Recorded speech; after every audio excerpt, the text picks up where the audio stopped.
Welcome to Forged in the Fires podcast with Fireman Rob.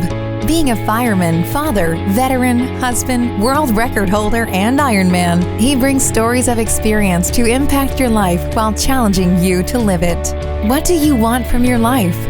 Why do you want it? Are you willing to go through the challenges to get there? If you have the courage to take that first step, let this podcast be the catalyst to start your fire, while you bring the resilience to make it continue to burn. Our lives are made up of moments called right nows. So let's get started. Forged in the Fires podcast with your host, Fireman Rob, begins now. All right, welcome back to Forged in the Fires podcast. I'm your host, Rob Verhulst, better known as Fireman Rob. Today's guests, I have to say, are making a difference in this world beyond just the basics. They are making a difference in individuals' lives who are struggling. They created the Humble Warrior Wellness Center.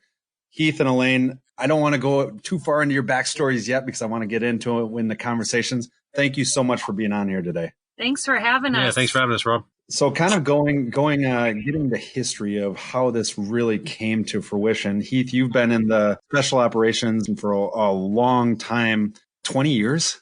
Is that correct? Yes, I was 20 years this month. Oh, really? Well, congratulations. Thank you. So that leads into that part of, Elaine, you've been in the spouse role of having to deal with not having your husband around all the time and also having to deal with the stress, both mental and physical. How did you guys come together to create something so powerful as that Humble Warrior Wellness Center? Well, it was really a conjoined effort from both of us. We went to, Heath, do you want to talk about kind of your time at NICoE? Sure. Had the opportunity to participate in an intensive 4-week outpatient program at the National Intrepid Center of Excellence. It's a specialized branch of Walter Reed. So it's where they send service members it's a TBI clinic, and it covers a lot of things that for me, I wasn't even tracking. So I went there with the mindset that, I was going to go and make sure I have all my injuries from, being years in the special operations and in the military, get that all documented. So it's all in my record. So when it comes time for the VA claims at the end of my career, I won't have any issues, anything like that. I wasn't tracking any kind of mental problems or any kind of issue. I was tracking that. That's a hard thing, is being the one with it. You don't see the little things, but Elaine, you saw those little things, right?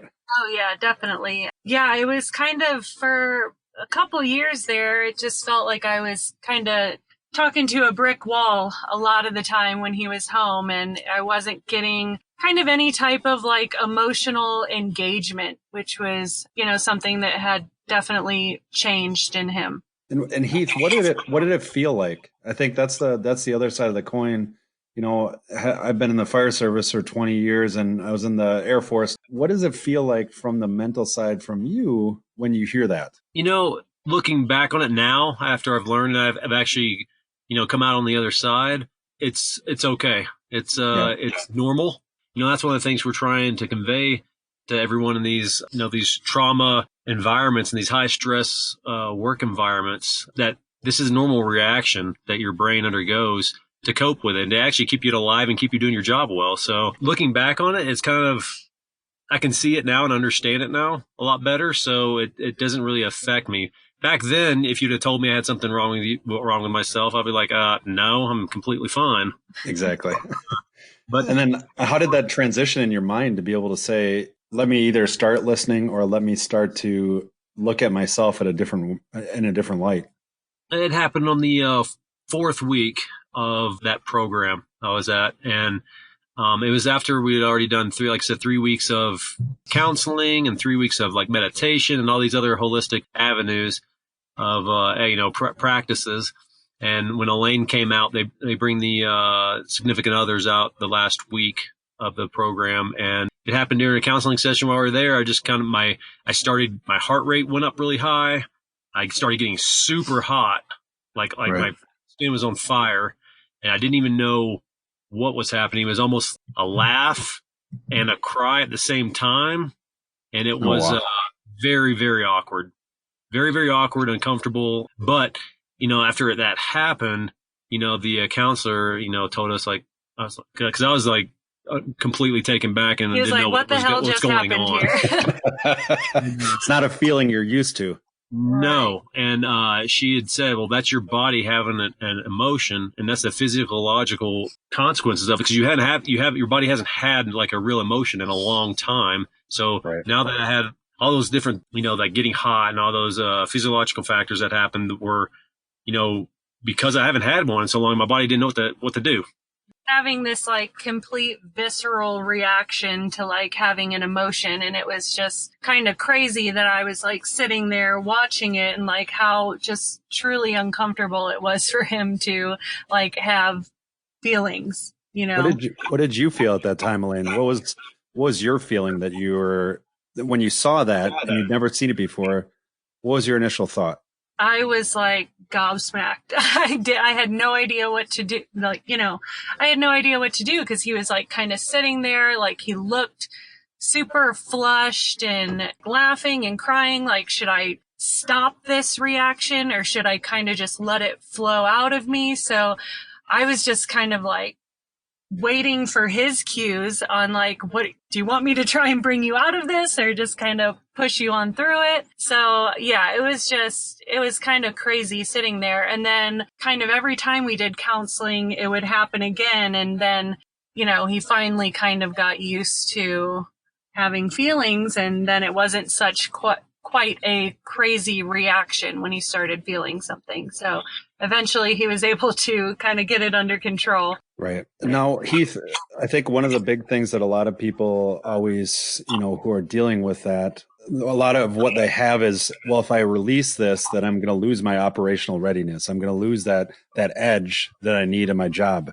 Is that true at all? I don't think so, because I was worried about that too. I was thinking maybe this numbness and everything is a positive for this kind of job, But the brain works. It's a magnificent organ, because it turns to different sides of your nervous system when it needs to.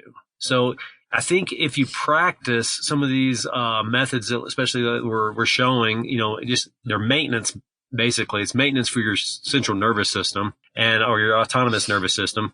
So I think you would just be more balanced. I believe it makes it to where you can go to work or go in deployment, and you can even practice it while you're there too. And your brain's going to switch over to fight or flight when it needs to. And then also, when you come back, when it doesn't need to go into fight or flight, I think if you practice these methods, and don't go so far, without it, like I did, I think that you can be more balanced, and your brain can know when to switch on and switch off, if that makes sense. No, that totally makes sense. So you can go to humblewarriorwellnesscenter.org and find out more information. But, the thing that is always difficult, because Heath, you're dealing with transitioning into a new mindset. You go from being deployed now to coming back, and you're having to employ these different, in essence, triggers or habits. Elaine, what did you do to accentuate those? Because I think that's a lot of times some of the questions from the other side is, how do I help them through this, but at the same time allow them to grow while they're doing this? Yeah, well, so I had always had kind of like a physical health background. I did group fit classes, and I was a spin instructor and group fitness instructor. And when I went to NICoE and I kind of saw a lot of the practices they were using for post-traumatic stress, I got super big into yoga, and I ended up getting my 200-hour yoga teacher training. And I've also done the Warrior at Ease program, which is specifically for trauma-informed yoga. So we practice yoga a lot together. We're always going into, we're always kind of just furthering our meditation game. I think that it's super powerful. Like, he kind of had that breakthrough where he was able to become like mindfully aware. And so we're always kind of like bringing that in every day a little bit, meditation, just taking a lot of time for ourselves throughout the day. Like, he likes to meditate in the eucalyptus steam room. That's like his favorite thing to do. And when he feels like he's starting to get triggered, the kids are pissing him off or something is, that never happens. That never happens. hey, I'm out. I'm going to go ahead to the gym and, do a yoga class or do a quiet meditation. We have like a little Zen den in our house that we can go into. So it's just kind of like making sure he's practicing, and he does the same for me. Like, hey, dude, you need to, go take a little time for yourself. You're acting super stressed out today or whatever. So we kind of hold each other accountable on that aspect. The hard thing is really recognizing it yourself. Has that been a real process for you to recognize when you're getting to that point, when something is starting to brew over? After I learned about what is actually happening in the body, why it's happening, a lot of the education piece is huge, at least for, the way my brain works and the way I operate, understanding why these things are happening or why, what I need to do to counter it and be more balanced. It was huge for me. So, after probably about a year and a half, I became quite aware of, I can tell when I'm at the end of my rope or starting to, I'm getting angrier faster than I need to be. Right. So, and then in a lot of times I'll notice that and I start thinking, man, maybe I need to go take a little time for me real quick. And I start thinking, when's the last time I did that? And I was like, oh man, I haven't done it in a couple of days now. That's probably why. So, I've found that if I can, at least meditate and take 20 minutes, 30 minutes to myself 4 to 5 times a week, that keeps my head straight and just, I'm way more balanced. My feelings are there. I'm way more easygoing, not triggered all the time. If I'm able to do yoga twice a week, I don't have to take any kind of pain medication for any of my injuries and stuff. So no medicine for me.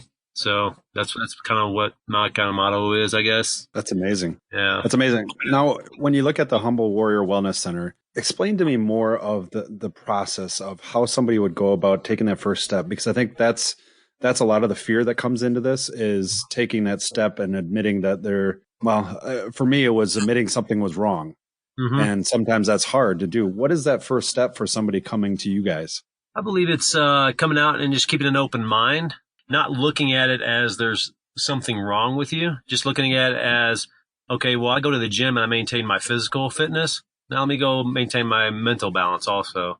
So, and this isn't even just for people with trauma, just the way American society is moving, how fast our society is and how high stress everything constantly seems to be. It moves way faster than a lot of parts of the world. And I think that's why we have a little, in my opinion, more mental issues, I think, in society. Right. So these techniques and everything they're not new. They've been around for, thousands of years. I think what's new now is the research and everything that's gone behind it. As technology has increased, we're able to map brainwave patterns and understand what's happening in the brain more.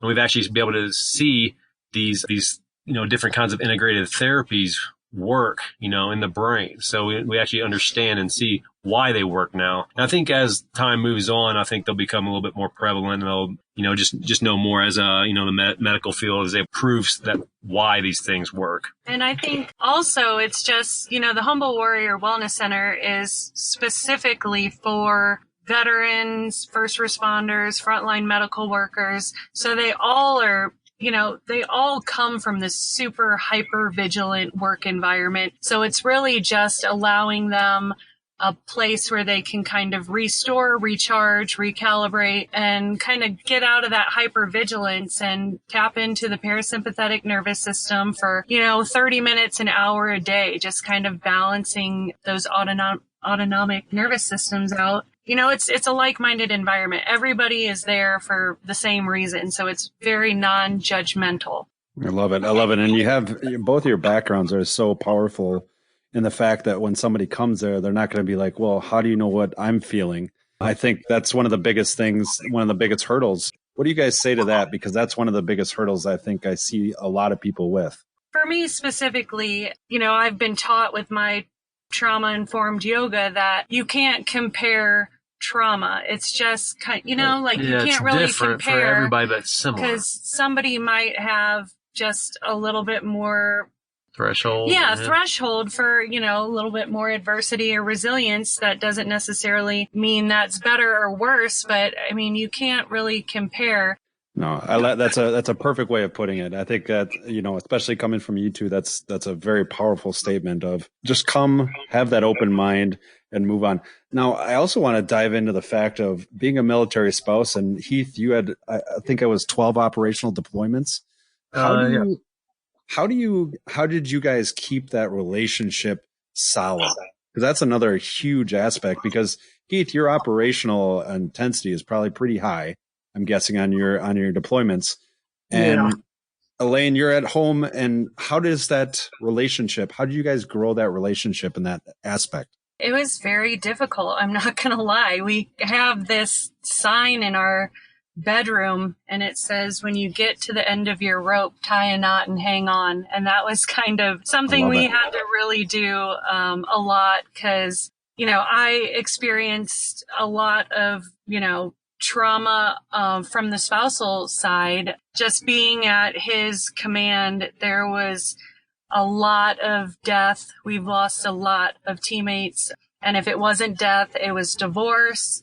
And if it wasn't divorce, it was, infidelity. It was just, there's a lot that was always going on. So yeah, I mean, we really just kind of had to rededicate ourselves to each other kind of like every time he came home. It was tough for me was, like I'd come home and I had this issue for a long time and didn't recognize it. So I wasn't really having any of those feelings or anything like that for any kind of connection.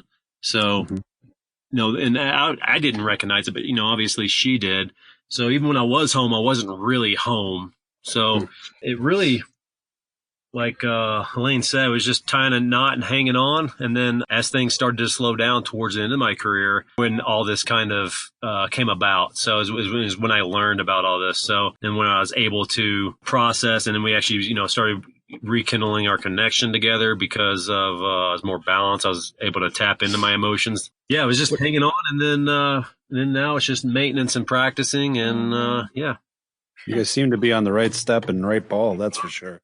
So now, what kind of advice would you give to those individuals that are in the start of that career, in the start of their relationship in that career? How do you get that early on when you start in that career? You got to go balls to the walls 24/7.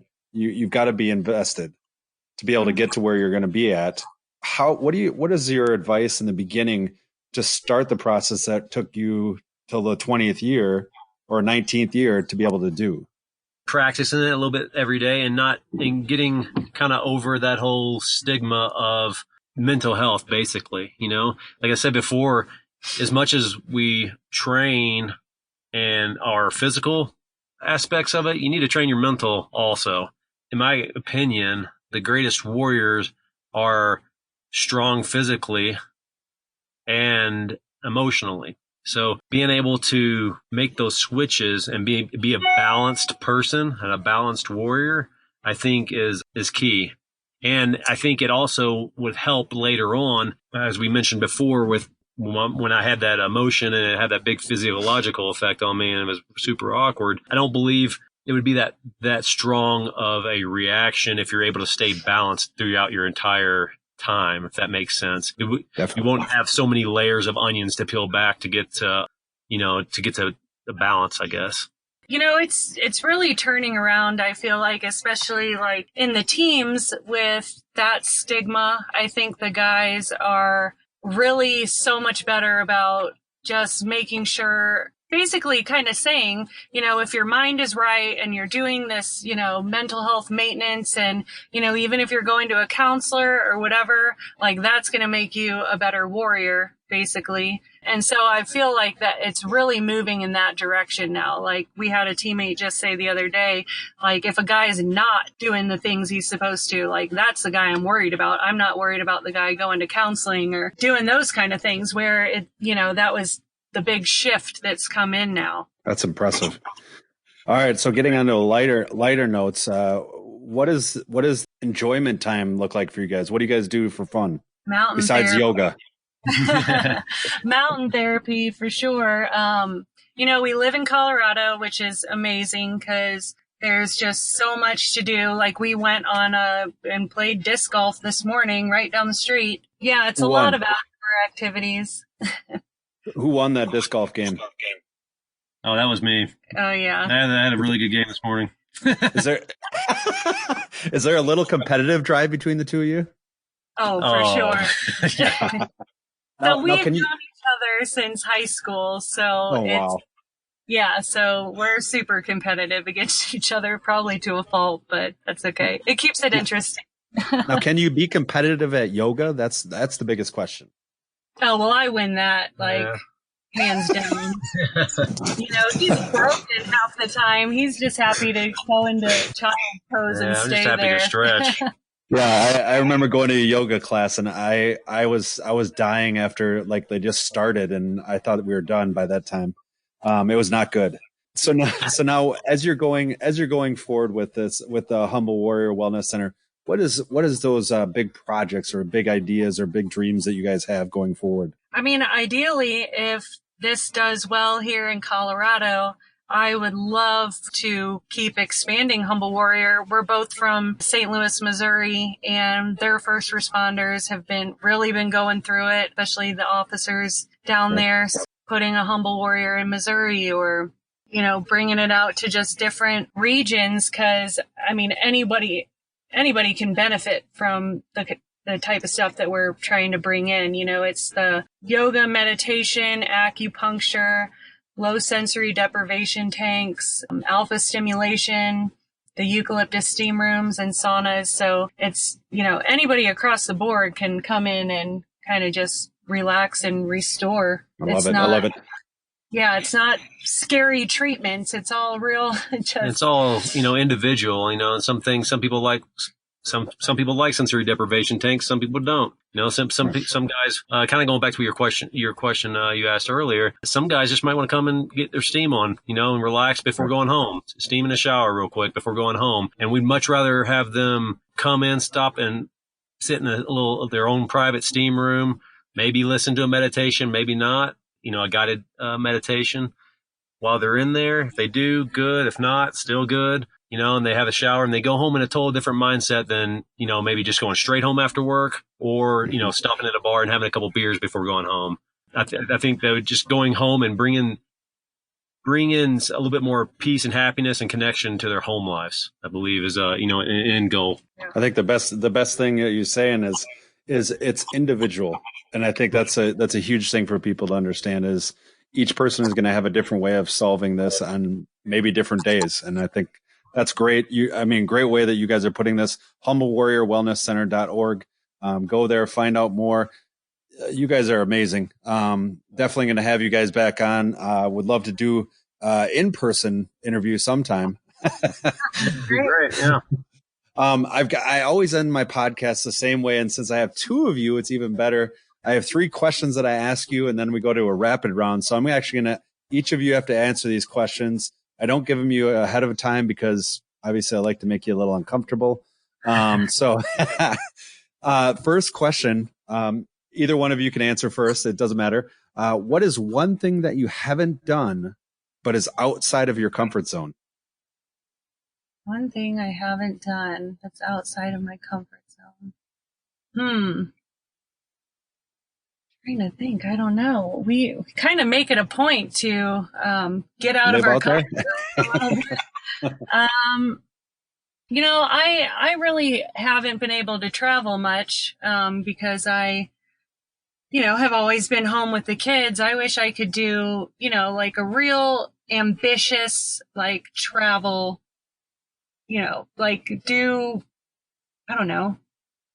Do some type of outdoor adventure safari or something like that. Appalachian Trail. Oh, Lord, that's out of the comfort zone. There you go. Now it's on your list. Yeah, thanks for that. You're welcome. You're welcome. I'll be there with you. Heath, what about you? Outside of comfort zone. That was your job for 20 years. Yeah. Yeah. I did kind of done a lot of that stuff I was uncomfortable with. Actually still talking about these things, on the, doing this, still talking very openly about these things is still a little bit uncomfortable sometimes. But it's but we were doing it obviously because of, we see the importance of it, and hopefully everyone else does. But outside my comfort zone, I'm not a big fan of actually rock face climbing. I like when the anchor's already in there. They're already bolted in, and Yep. they're bomber proof. So I like rock climbing and stuff like that when the anchor's already in there like that. But setting my own anchors on a rock face would put me outside my comfort zone. I can understand that. So now, if you had to think of a quote that is your favorite quote, what would it be and why? Let's think. It's always a tough one.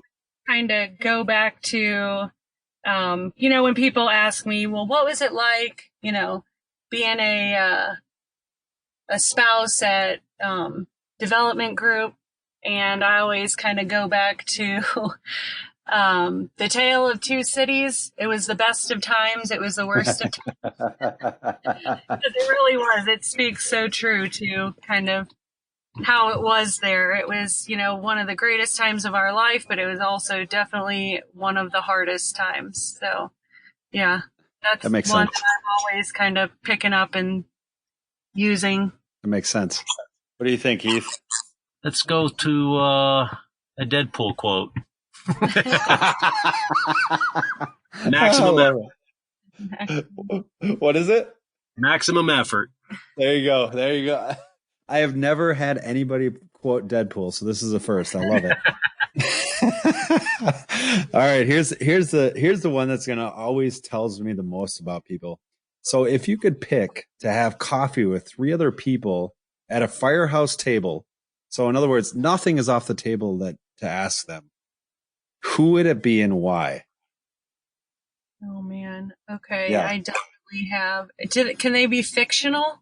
No, they can be fictional. They can be deceased. They can be alive. They can be in your head. All right. I got to go with my boy, Bill Murray. Oh, yes. My favorite. And then I absolutely love Walter from The Big Lebowski. So I would go with him as well. And I'm trying to throw in, trying to think of maybe a female I like a lot. Got to add a woman in there, I feel. Well, you're there. Yeah, but someone that can relate to me a little bit more. Who do I love? We can come back to you, Heath. You got yours started? Yeah, I got mine started. So it would have to be Leonardo da Vinci. Nice. No brainer for me. And just because of just how creative and forward thinking he was. Then I would have to go with George Washington, and then for obvious reasons, and then probably Thomas Jefferson also. So wow, that's impressive. That's an impressive list. Yeah, I think they're all, they all have things in common, like their creativity and their outlook. I think was quite different than I think a lot of people. I think the creativity is probably what kind of attracts me to them. Big, like creative people and innovators. I love it. Solving problems. All right, Elaine, you're back on the clock. I didn't think of a female, but Johnny Cash popped into mind because I was thinking of musicians that I love, and he'd be pretty good. I mean, Walter, Johnny Cash, and Bill Murray, that'd be one hell of a table right there. Well, then you add in coffee. Oh my Lord. Well, maybe some spiced coffee. Yeah, Irish coffee. There you go. That's perfect. All right, you guys passed. Now we're into the rapid round. These questions are a little different. It's not a psychological exam at all, but you guys can answer as rapid as you can, and you can do it one after another. So first one is super difficult. Paper or plastic? Paper. Super salad? Salad. All right, McDonald's or Taco Bell? McDonald's. Wow, you guys are really together. Camping or hotel? Camping. Hotel. Oh, there it is. We got a winner. Fly or drive? Fly. Drive. Oh my God, that's hilarious. Fly and camping and drive and hotel. Okay, all right, I got it. All right, run or walk? Walk. You're not runners. I love that. Sleep in late or wake up early? Wake up early. Oh man, I would love to sleep in late, but yes, I do always wake up early. Yeah, even when you have the chance. Yeah. Even when you have oh, nice. All right, here's a crucial one to me. Fire or water? Ooh. Ooh. Water. No, fire, I think. I love it. All right, here's the distinguishing one. I don't know which way you guys will go on this. Use a porta potty or continue to run or drive to the next physical bathroom. I'd use a porta potty. I'm pretty used to that at this point in my life. I'd have to wait it out. I'd have to wait it out. I think I'd have to wait it out and try to find it. And if all else fails, if I could use a porta potty, okay, but I have pretty good control still of those functions. You can tell he was deployed when I was going to concerts. I was going to say, yeah, exactly. He's not. You went out in the woods enough, didn't you? Yeah, I have. I like a nice AC little bathroom. Yeah, exactly. Your own spot. All right, Coke or Pepsi? Coke. Oh, Coke for sure. All right, and then go big or go home. Big. Heath and Elaine, it has been such an honor to have you guys on. Go to humblewarriorwellnesscenter.org to find out more. We need to get more centers across this country. Definitely. I appreciate you both coming on today. No, Rob, thank you very much. This was great. Thank you so much for having us. Definitely. And thanks for joining us. See you next time. Thanks for listening and supporting the Forged in the Fires podcast with Fireman Rob. Remember, don't forget to like and subscribe to this podcast, and please share this episode with a friend or family. To find out more about Fireman Rob or reach out about a question, go to www.firemanrob.com. Until next time, live your life forged in the fires.